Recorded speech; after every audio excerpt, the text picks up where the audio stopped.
So I've got to let the chickens out in the morning. Today's a lot nicer than yesterday. Hey Mike, hey girls. That is out for the day. Birds have been getting into the oranges, so it means the roosters and chickens get a bit more of it. We got an egg today. So we haven't had, because we've got a lot of older chickens as well, and just due to how cold it's been, we haven't been getting any eggs. So even with the amount of chickens we've got, but looks like it's starting to hopefully come to an end, and we'll start getting some more eggs.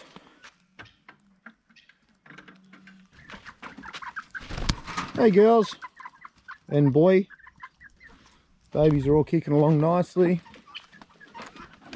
Hello, Dr. Drake.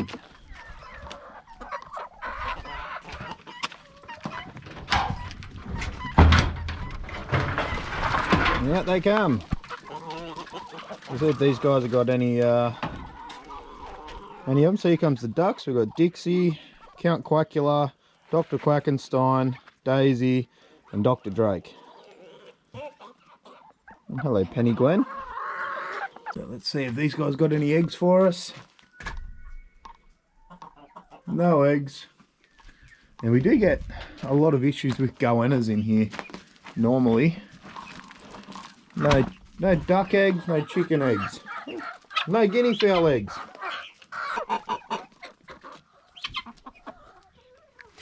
So what we've got here in our raised garden beds are just overgrown radishes we use just to help feed the chickens a bit. So as you can see, they're not the best for eating or anything like that.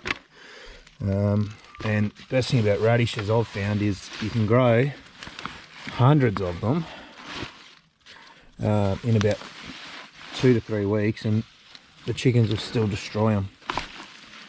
Birds get into your oranges a bit now that they're starting to come back, and they'll rip them off the trees and eat them. The girls will have a go at it. We'll give them some radishes. They still rip into it.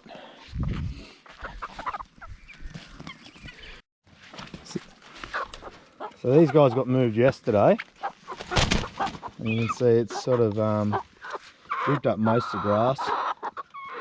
And yeah, another day we'll get all their fertiliser down from them, and then we'll yeah, be right to move them again. Old pup on the run. Good girl, Heidi. Well done. Yeah, I know. This is Sir Reginald William from the House of Buckley, first of his name, also known as Reggie Bill.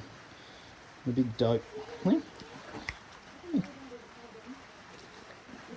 So this is day 2 of trying to get these girls out in the fence. I'm taking the lazy man's option and praying that it works. It probably won't, where I haven't put a fence behind the electric, but I've connected to mains power. And it's like the first time she just realised there's a big dog here who's currently on the tire of shame from trying to eat chickens. Aren't you, Reginald?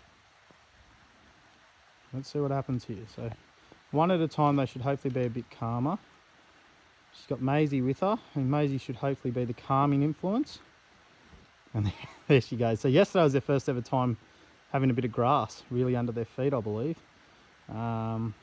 Very limited, unfortunately, at the dairies. It's not really their fault, it's just the way that it's set up. So I just want to see if she goes close to these fences again and what the effects are. And I know people say this is cruel, but it's trying to get a bit of this regenerative farming going where we can move them just using electric wire. So this is our quietest of the new girls. So let's see if she's going to test that fence again. Yep. So yesterday these girls weren't getting that big hit, and they just would walk through this fence on the solar charger like it didn't even exist. But now she's see what she's going to do now that there's no fence here. So that's the difference here. So Maisie's we've been told she's speckled park cross Jersey. I think she's just probably full Jersey, or maybe a Jersey cross something. But I don't think there's any speckled park there. But these girls here are Holstein Friesians cross Angus. So they're 2 weeks difference, and that's the size difference just in the breeds.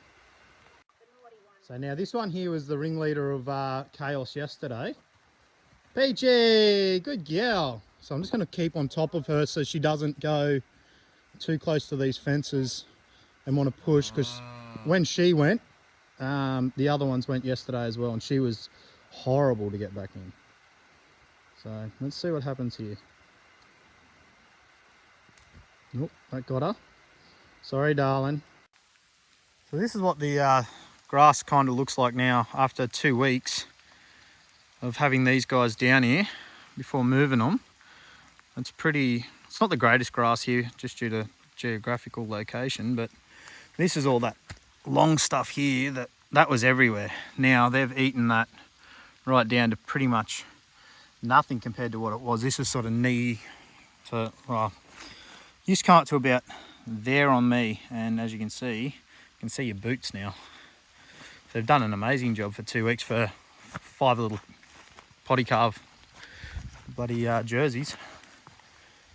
So this is sort of to show you how where the cows have been and how it changes where they've been. So this is using the intense grazing from about 4 weeks ago, and then we mowed it just to spread the cow crap around a bit, and that has not had the cows on it.